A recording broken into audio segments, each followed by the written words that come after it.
This YouTube channel does not promote any violent, harmful, or illegal activities. All content provided by this channel is meant for an educational purpose only.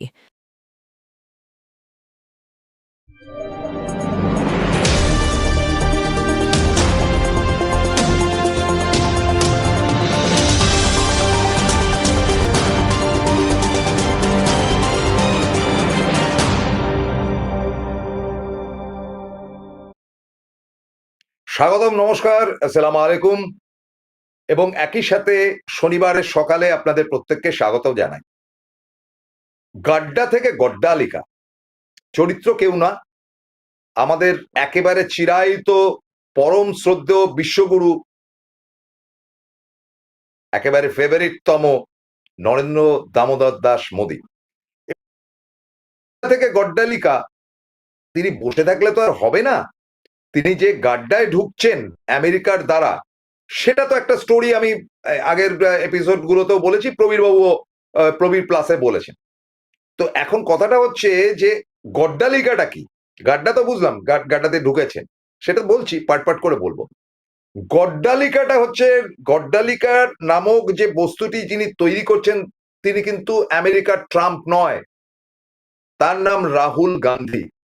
একেবারে জওহরলাল নেহেরুর পরিবারের, গান্ধী নেহেরু পরিবারের তথাকথিত পাপ্পু বলে যাকে আওয়াজ দিয়েছেন, সে পাপ্পু আঙুল তুলে গতকাল না গত পরশুদিন প্রেস কনফারেন্সে বলেছেন, এমন একটি অ্যাটম বোমা আমি নিয়ে আসবো যে অ্যাটম বোমাটাতে তছনছ হয়ে যাবে বিজেপি গভর্নমেন্ট। এবং তার সঙ্গে তো আনুষঙ্গিক আরো ঘটনা রয়েছেই। এবং রাহুল গান্ধী এটাকে প্রায় থ্রেটেন টোনে বলেছেন যে আমি এমন কিছু এভিডেন্স দেব, এবং সেটা এসআইআর এর ব্যাপারে, মানে এই যে জনগণনা, ভুল বা ভোটার ইত্যাদি ইত্যাদির ব্যাপারে। এটাতে তো বলেছেই, যাতা বলেছেন। এবং ডোনাল্ড ট্রাম্প যে ব্যাপারগুলো বলছেন আমেরিকা থেকে, সেগুলো পিক আপ করছেন কিন্তু সব থেকে ভালো রাহুল গান্ধী। এই একটি জায়গাতে কিন্তু আমি বলতে বাধ্য হচ্ছি যে যেভাবে তেরেফুরে সায়নী ঘোষ, কল্যাণ বন্দ্যোপাধ্যায় বা রাজ্যসভায় দোলা সেন ইত্যাদিরা চেপে ধরেছিলেন, সেই জায়গাটাতে আমরা এক্সপেক্ট করেছিলাম যে একটা মানে দারুণ ভাবে প্রেসের সামনে এসে সুদীপ বন্দ্যোপাধ্যায় কিংবা ডেরেক ওব্রায়েন এসে দাপটে দেখাবেন, দেখাতে পারলেন না। Most unfortunate. হ্যাঁ, ঠিক আছে, সামনে ভোট আছে, এসআইআর এর প্রবলেমে তারাও পড়ছেন, কিন্তু এটা তো তৃণমূলকে ভাবতে হবে যে এসআইআর এর চক্করে যদি পশ্চিমবঙ্গ পড়ে, মানে যেটা বিহারের, আমি যখন অনুষ্ঠান করছি তখন ঠিক 1 অগাস্ট, মানে গতকাল, কিন্তু ইয়ে আপনার নির্বাচন কমিশন বা ইসি কিন্তু অলরেডি বিহারের উপর একটা লিস্ট জমা দিয়েছেন। কিন্তু লিস্ট জমা দিলে হবে না, সেখানে বিচারপতি গাবাই পরিষ্কার বলেছে এটা যদি জবরদস্তি বেশ কিছু লোকের, বিশেষ করে উইদিন ব্র্যাকেট ধরুন কোট অ্যান্ড কোট মুসলিমদের নাম কাটা যায়, তাহলে কিন্তু আমি শেষ দেখে ছাড়বো। কারণ তিনি এখনো গদিতে থাকবেন কিন্তু মোটামুটি সেপ্টেম্বর অক্টোবর অব্দি। এবং অত্যন্ত সৎ লোক গাবাই, এবং গাবাই দেখেন আমার যে হুমকিটা দিয়েছেন, মানে তিনি কোট অ্যান্ড কোট আমি বলছি যে তিনি এটা শেষ দেখে ছাড়বেন, সেটাতে কিন্তু ইসি একটু ঘাবড়ে গেছে। আবার আপনাদের বলি, অনেকেই আপনারা গোয়ারতুমি করে বলেন যে ইসির উপর দিয়ে কি সুপ্রিম কোর্ট যেতে পারে? লিখে নিন, হ্যাঁ যেতে পারে। পার্টলি বলছি, প্রথমে গাড্ডাটা ধরি, অর্থাৎ কিনা আমাদের প্রিয় বিশ্বগুরু নরেন্দ্র দামোদর দাস মোদী। কি হয়েছে? প্রথম কথা তো, তাকে লোকসভা এবং রাজ্যসভায় প্রায় ছিঁড়ে খেয়েছে বিরোধীরা। তিনি প্রায় 1 ঘন্টা 29 মিনিট না 30 মিনিট তিনি যে ভাষণ দিয়েছেন, সে ভাষণটার মধ্যে সার মর্ম কিছু ছিল না প্র্যাকটিক্যালি। তিনি বলেছেন কোনো দেশ আমাদের উপর চাপ দেয়নি যে অপারেশন সিঁদুর থেকে সরে আসতে হবে, কিন্তু একবারও আমেরিকার নাম বলেনি। এবং তাতে রাহুল গান্ধী কিন্তু মাঝপথে বলেছিলেন যে আপনি একবার বলুন মোদিজি যে আমেরিকা মিথ্যা কথা বলছে, কিন্তু মোদির সেই দুঃসাহস হয়নি। তিনি গাড্ডায় পড়ে রয়েছেন, এবং গাড্ডার অনেকগুলো কারণ তো আপনাদের বললাম, আজকে অনেকগুলো কারণ আরো বলবো। কিন্তু এই যে ঘটনাগুলো ঘটছে, এর মধ্যে আমেরিকা দেখছে যে আরে লোকসভা বা রাজ্যসভায় তো পার্লামেন্টে আমাকে নিয়ে আলোচনা হচ্ছে, আবার গাড্ডায় ঢুকিয়েছে। আবার গাড্ডায় ঢুকিয়ে যে কাণ্ডটি তিনি করেছেন, মানে 29 বার তো বলেছেন যুদ্ধ আমি থামিয়েছি, যুদ্ধ আমি থামিয়েছি, যেটা মোদী উত্তর দিতে পারছেন না। বাণিজ্যের ক্ষেত্রে পরিষ্কার বার্তা দিয়েছেন যে ভারতের অর্থনীতি মৃত। লিখে নিন, আজকে সাবজেক্টটা তাই। ভারতের অর্থনীতি মৃত। কত বড় দুঃসাহস হলে একটি বিদেশি দেশ, যেখানে বিশ্বগুরু দাবি করছেন যে 3 নম্বর জায়গায় নাকি তার অর্থনীতি পৌঁছাচ্ছে বিশ্বজুড়ে, এখন 5 নম্বর থেকে জাম্প টু 3 নম্বর, সেই জায়গাটাকেও পর্যন্ত ট্রাম্প মারছে। মানে মোদি যা বলছে তার উল্টোটা বলছে, যে অর্থনীতি মৃত, ডুবছে। আচ্ছা, অর্থনীতিকে আরো ডোবাবার জন্য তিনি যে জিনিসটা করেছেন, আপনাদের একটু পড়ে শোনাই, আপনারা খুব ভালো করে শুনুন। ট্রাম্পের বান, ট্রাম্প যে বানগুলো দিয়েছেন, সে ট্রাম্পের বানগুলো পরপর শুনুন, তারপর রাহুলের ব্যাপারে আসছি। ভারতীয় পণ্যে 25% শুল্ক ঘোষণা, আগের দিন আমি বলেছিলাম, ভারতীয় পণ্যে 25% শুল্ক ঘোষণার সঙ্গে রাশিয়া থেকে তেল ও অস্ত্র কেনার জন্য জরিমানা। কি মস্তানি রে ভাই! মানে রাশিয়া থেকে তেল কিনেছে বলে 25%, যেটা 10% ছিল সেটা 25% করে দিয়েছে, এবং সেটা জরিমানা বলছে শাস্তি, যে তুমি যেহেতু নিয়েছো তার জন্য আলাদা জরিমানা দিতে হবে। মানে 25% থেকে, দেখুন আমরা আমাদের এক্সপোর্টটা কি, মেইন এক্সপোর্ট হচ্ছে আমাদের আইটি, ইনফরমেশন অ্যান্ড টেকনোলজির যত কাজ হয়, এই টাটা থেকে শুরু করে যারা আমাদের এই সল্টলেকে বা ইয়েতে যে কাজকর্মগুলো হয় নিউ টাউনে, সেই কাজটাই কিন্তু সেই ধরনের সাপ্লাই, সেটা কিন্তু আমাদের মেন প্রোডাক্ট আমেরিকা দেওয়ার জন্য তার উপরে 25% ট্যাক্স চাপিয়ে দেওয়া হলো, এবং এরপরে যে তেল কিনবেন তার উপরও 25% ট্যাক্স, মানে যা যাচ্ছে তার উপরও। এবং তার সঙ্গে ফার্দার যেহেতু রাশিয়ার থেকে কিনেছে, তার জরিমানা, মানে শাস্তির জন্য কত পরিমাণ জরিমানা সেটা তিনি জানাননি। রংবাজিটা দেখুন শুধু। আপনার প্রত্যেকে কিন্তু আজকে কমেন্ট করবেন, আপনাদের কমেন্টটা ভীষণ দরকার। আগের দিনের অনুষ্ঠান জমে ক্ষীর হয়ে গেছে, মানে এটা হচ্ছে গাড্ডা, এখনো গড্ডালিকাতে ঢুকিনি। ট্রাম্প জানাচ্ছেন বাণিজ্য একটি কারণ, অন্যটি ব্রিক্স। ব্রিক্স মানেটা কি? BRICS, B for Brazil, R for Russia, I for India, C for China, S for south Africa. কি বলছেন? ট্রাম্প জানালেন বাণিজ্য একটি কারণ, অন্যটি ব্রিক্স। ভারত যার সদস্য, ব্রিক্স আমেরিকার বিরোধী গোষ্ঠী, ডলারকে দুর্বল করতে চায়। আমি আগের দিনও আপনাদের বলেছিলাম যে মানে প্র্যাকটিক্যালি নরেন্দ্র মোদী এই যে ভিসা কার্ড বা ইত্যাদি ইত্যাদি ব্যাপারগুলোকে ইন্ডিয়ানাইজ করেছেন, যার জন্য একটা বিরাট লস হচ্ছে।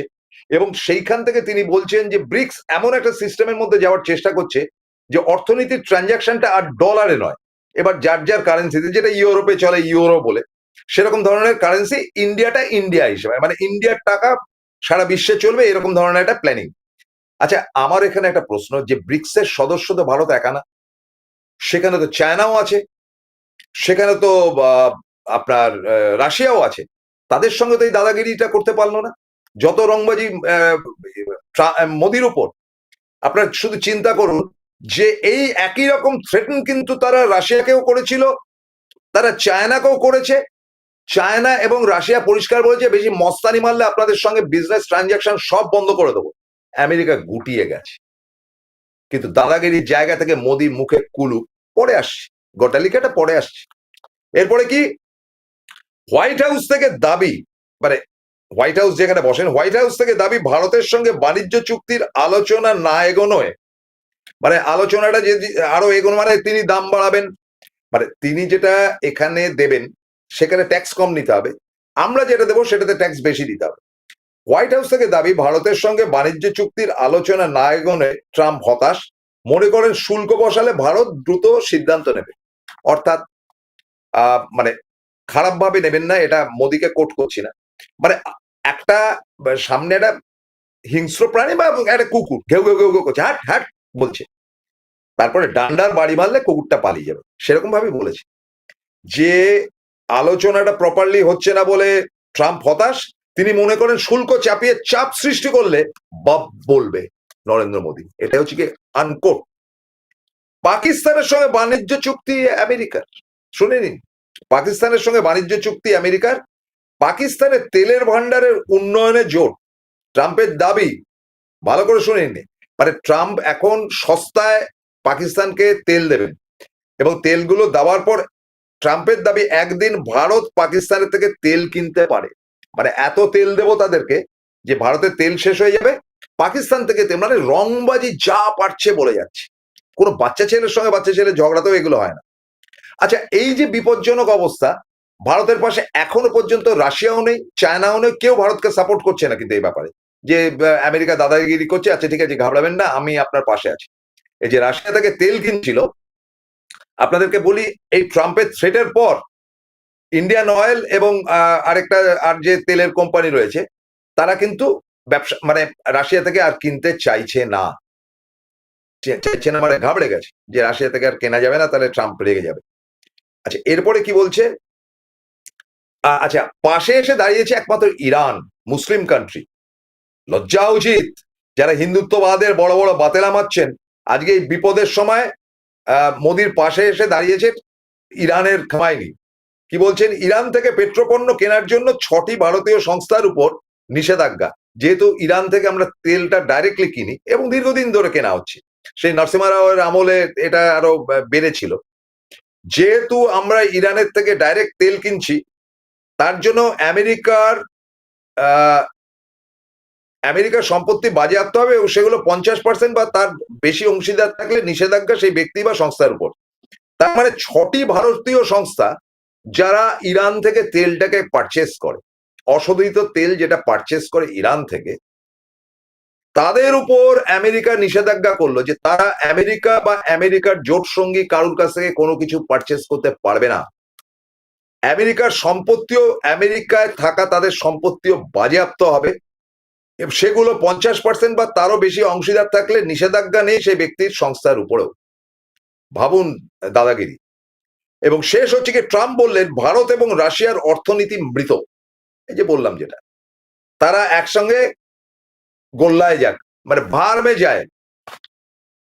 এই কথাটা বলার পর রাশিয়া চেপে ধরেছে, ভারত একটি শব্দও বলতে পারেনি।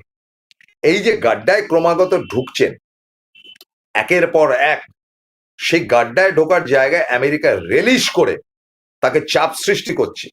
এবং চাপ সৃষ্টি করছে কেন, তার তো কতগুলো উদাহরণ দিলাম। যে ভাই আমি যা বলবো শুনতে হবে, তাহলে কিসের হাইডি মোদি বলে মোদিকে ডেকে নিয়ে গিয়েছিল, বা আগলিবার ট্রাম্প সরকার ইত্যাদি ইত্যাদি, এত প্রেম প্রীতি এত গুটুরগু করার পর এই নাকি তার নমুনা? এরকম নির্লজ্জ ভাবে তিনি উদাহরণ দিচ্ছেন জওহরলাল নেহরু, তিনি উদাহরণ দিচ্ছেন ইন্দিরা গান্ধী। রাহুল গান্ধী বলেছেন 50% ইন্দিরা গান্ধীর যোগ্যতা যদি থাকে, আমি বলবো 5% যোগ্যতা নেই। আজ অব্দি ভারতবর্ষের যত প্রধানমন্ত্রী হয়েছে তার মধ্যে কেউ 6 মাসের জন্য হয়েছে, ওই চরণ সিং 6 মাসের জন্য হয়েছিল, তিনিও পর্যন্ত রংবাজি করেছেন, বিদেশের কেউ যদি তাকে চোখ রাঙিয়েছে। কিন্তু যেটা মোদি পারলেন না, তার 56 ইঞ্চি চুপসে 6 ইঞ্চি হয়ে গেছে। তো এই যে দাদাগিরিগুলো করছে, এটা তো বেইজ্জত হওয়া।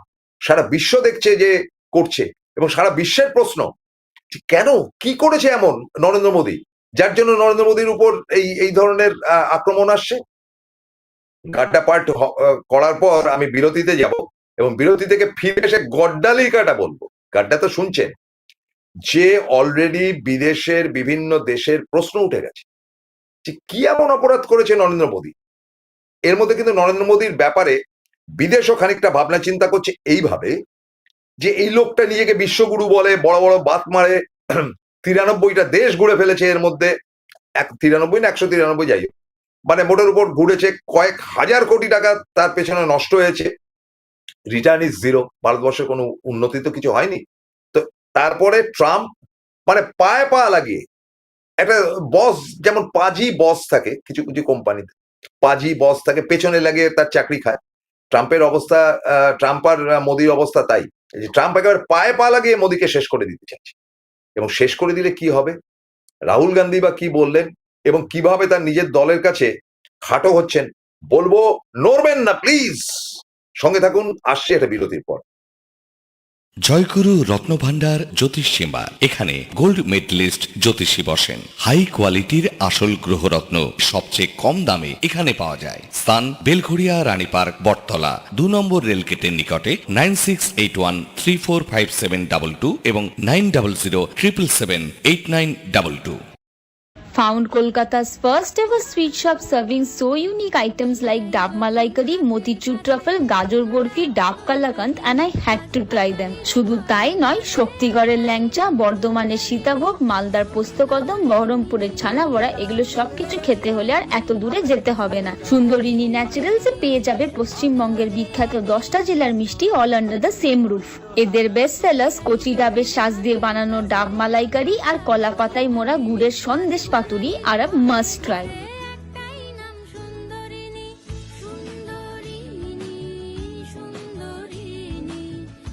Welcome to the world of civil business. A Bengali business personality and the most successful business group, Roy Construction Group of companies now coming Sarib, West Bengal. Mr. Anup Roy, the managing director of the Roy Construction Group company, ready to serve his native land, the mother Bengal.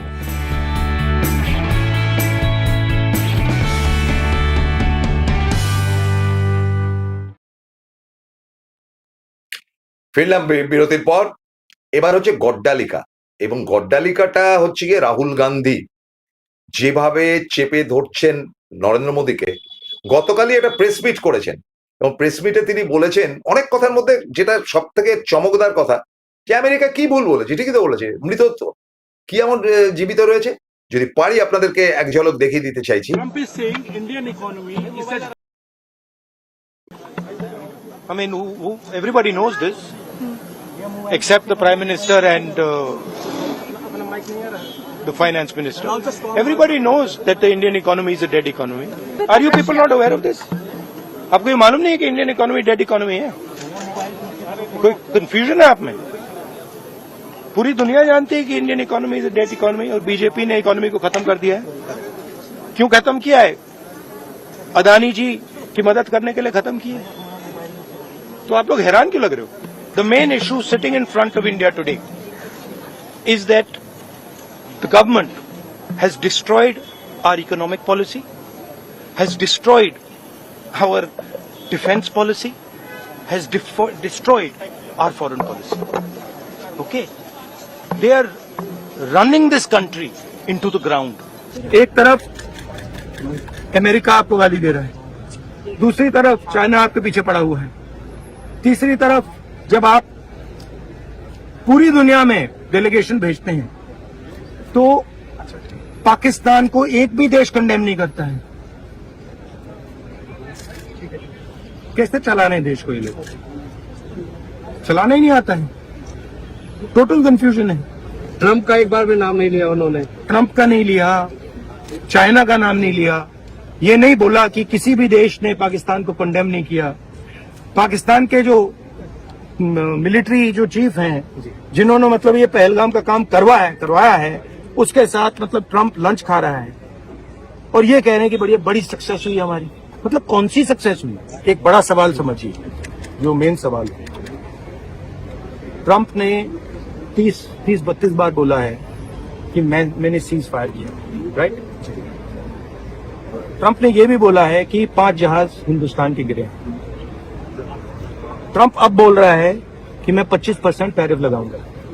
आपने अपने आप से ये सवाल पूछा कि नरेंद्र मोदी जी जवाब क्यों नहीं दे पा रहे? पूछा है क्यों? আমার কি বলার আদৌ আর কোনো প্রয়োজন আছে? যে কথাগুলো রাহুল বলে গেলেন এবং রাহুল যে চেপে ধরছেন, এবং এসআইআর নিয়ে যেটা ভিডিওটা দেখালাম না কালকে, পরশুর মধ্যে আপনারা খানিকটা আরো জানতে পারবেন, যে এসআইআর নিয়ে যে কাণ্ডটা করছে। বলছি যে এমন তথ্য আমার কাছে এসছে মহারাষ্ট্রের নিয়ে, মহারাষ্ট্রের ইলেকশনটা নিয়ে, যে বোমটা আমি ফাটাবো সেটা অ্যাটম বোমের মতন, এত তথ্য আমাদের আছে। ফলে গড্ডালিকায় ঢোকাচ্ছেন রাহুল, এবং টোটাল ইন্ডিয়া জোটটা কিন্তু এখন একাট্টা হয়ে গেছে। সেই কারণেই আমি বারবার করে বলছি যে এইবারে আমার মনে হয় যে তৃণমূলেরও কিন্তু অ্যাকশন নেওয়া উচিত, কারণ এই এসআইআরটা হলে কত লোকের নাম কাটা যাবে, বিশেষ করে মালদা, মুর্শিদাবাদ এবং উত্তর দিনাজপুরের মুসলিমদের যদি নাম কাটা শুরু হয়ে যায় তাহলে খুব বিপদ হবে। এটা যেমন চলছে, এবং এই গাড্ডায় ঢুকতে ঢুকতে তখন দলের অভ্যন্তরে কি আরএসএস শুনছি খুব নাকি রেলিশ করছেন, কোট আনকোট, মানে এরকম ধরনের একটি তথ্য আমাদের কাছে আছে যে পর গাড্ডায় তারা একেবারে গত শুক্রবার মানে 1 অগাস্টে আমরা যে খবরটা পেয়েছি তাতে তারা ফের ঠিক করেছে যে সঞ্জয় যোশীকেই তারা প্রেসিডেন্ট করবেন, অথবা এমন কাউকে প্রেসিডেন্ট করবেন যিনি নরেন্দ্র মোদীর ওপর দিয়ে যাবেন এবং উঠতে বসতে নরেন্দ্রের উপর চাপ সৃষ্টি করবেন। এবং তাদের সবথেকে বেশি ক্ষোভটা কিন্তু এই মুহূর্তে আরএসএস এর যে লোকটির উপর, তার নাম অমিত শাহ। সুতরাং আরএসএস ডিসাইডেড যে করেই হোক যে সঞ্জয় যোশীকে প্রেসিডেন্ট করতেই হবে। যদি কোনো রকম স্লিপ করে যেত এমন লোককে প্রেসিডেন্ট করতে হবে যে লোকটি নরেন্দ্র মোদীকে কন্ট্রোল করবে, মানে নরেন্দ্র মোদীর এই এটা ঠিক না। দ্বিতীয় ব্যাপার, এই যে বিভিন্ন বিরোধীদেরকে মোদী চটিয়ে রেখে দিয়েছেন। আমার মনে আছে যে ইন্দিরা গান্ধী যখন আমেরিকা থেকে বাংলাদেশকে নতুন বাংলাদেশ তৈরি করার পর ফিরে এসেছিলেন আমেরিকা থেকে, তখন তিনি একেবারে রংবাজি করে আমেরিকার প্রেসিডেন্টকে বলেছিলাম যে আমার উইশ, আমি যেটা ভালো সেটা বুঝবো বলে তিনি লাঞ্চ রিফিউজ করে ফিরে এসেছিলেন ইন্দিরা গান্ধী। পরবর্তী অধ্যায়ে আমেরিকা যখন তার কাছে অ্যাপোলাইজড হয় যে না ঠিক আছে আসুন ম্যাডাম বসা যাবে, তখন তিনি নিজে যাননি, গিয়েছিলেন বিরোধী দলের অটল বিহারী বাজপেয়ীকে তিনি পাঠিয়েছিলেন। এটাই ছিল তখনকার দিনের রিলেশন।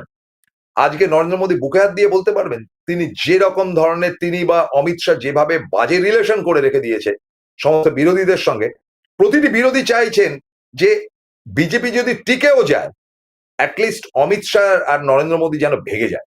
এবং দেখুন না 2-1 দিনের মধ্যে মানে থেকে অন্ধ্র থেকে কি বার্তা আসে, ইতিমধ্যেই তারা খেপে গেছে এবং অন্ধ্র ইতিমধ্যেই বলতে শুরু করেছে যে আমরা যে কোনো দিন উইথড্র করে নেবো সাপোর্ট, মুখ টুকরে পড়বে গভর্নমেন্ট। তাদের সঙ্গে এখনো নেগোসিয়েবলস যেতে পারেনি। এবং দক্ষিণ ভারতে যে এআইএডিএমকে থেকে ভাঙা যে গ্রুপটা নরেন্দ্র মোদীর সঙ্গে ছিল, যার উপর ভিত্তি করে তামিলনাড়ুতে তারা ভোটে লড়তে চাইছেন, পানিসালাম তিনি বেরিয়ে আসছেন বলে না মোদীর সঙ্গে আর থাকবো না। কিভাবে এক এক করে ভাঙছে চিন্তা করুন।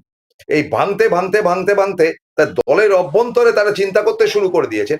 দৃশ্যটা দেখুন, এই দৃশ্যটা খুব ভালো করে দেখুন, দেখে নিন। আমরা দুবার দেখাবো, নরেন্দ্র মোদী যখন বক্তৃতা দিয়ে বেরিয়ে যাচ্ছেন তখন তার পাশে বসে থাকা, আবার দেখুন নমস্কার জানাচ্ছে কে, রাজনাথ সিং, তারপরে অমিত শাহ, আর ওই দূরে দাঁড়িয়ে রয়েছেন ঠ্যাটার মতন তিনি হচ্ছেন নীতিন গডকরি। মোদীকে নমস্কারও জানাননি, দেখে নিন। সবাই নমস্কার জানাচ্ছে যখন নীতিন গডকরি দূরে দাঁড়িয়ে রয়েছে, নমস্কার জানান। আগের দিন আমি বলেছিলাম, দেখুন এই ফুটেজ আমরা জোগাড় করতে পেরেছি। বুঝতে পেরেছেন কেন নমস্কার জানালেন না? তার কারণ ইন্ডিয়া টুডেতে দেখছিলাম একটা সরদেশাই এর একটা ইন্টারভিউ নেওয়া নীতিন গডকরিকে, যে শুনছিলাম আপনি নাকি প্রাইম মিনিস্টার হতে পারেন। নীতিন গডকরি হাসছেন এবং তারপরে আনুষঙ্গিক বেশ কিছু কথাবার্তা হয়েছে। একটা কথা বাজারে ভাসছে যে মোদীকে ইমিডিয়েটলি রিমুভ করে এমন একজন প্রধানমন্ত্রীর গদিতে বসবেন যিনি মহারাষ্ট্রের লোক। কে তিনি? খুঁজে বার করুন, খুঁজে বার করুন, খুঁজে বার করুন। ফলে জমজমাট ব্যাপার চলছে ভারতীয় রাজনীতিতে, বিশ্ব রাজনীতিতে। তবে আমরা একটা কথা এই অনুষ্ঠানে একেবারে শেষ প্রান্তে এসে বলছি যে সেটা কিন্তু দেশের পক্ষে, দশের পক্ষে ভালো হচ্ছে না। আমাদেরই অনেক বেশি ট্যাক্স দিয়ে কিন্তু এটা করতে হচ্ছে। অনুষ্ঠান শেষ করছি, কিন্তু শেষ করার আগে একটা ছোট্ট ঘোষণা করি। ঠিক রাত 8টায় আপনার ফোনের মাধ্যমে প্রবীর বিশ্বাসের সঙ্গে কথা বলবেন, সব রেডি থাকবেন এবং 8টার সময় প্রত্যেকে ডায়াল করাতে শুরু করবেন। প্রচুর ফোন না হবে, রাত 8টা থেকে 9টা অব্দি 1 ঘন্টার উপর অনুষ্ঠান হবে। সুতরাং গড্ডা থেকে গড্ডালিকায় নরেন্দ্র মোদী, তার কন্ডিশন খুব খারাপ, খুব খারাপ। কি হয় কি জানি কি হয়। আদাব।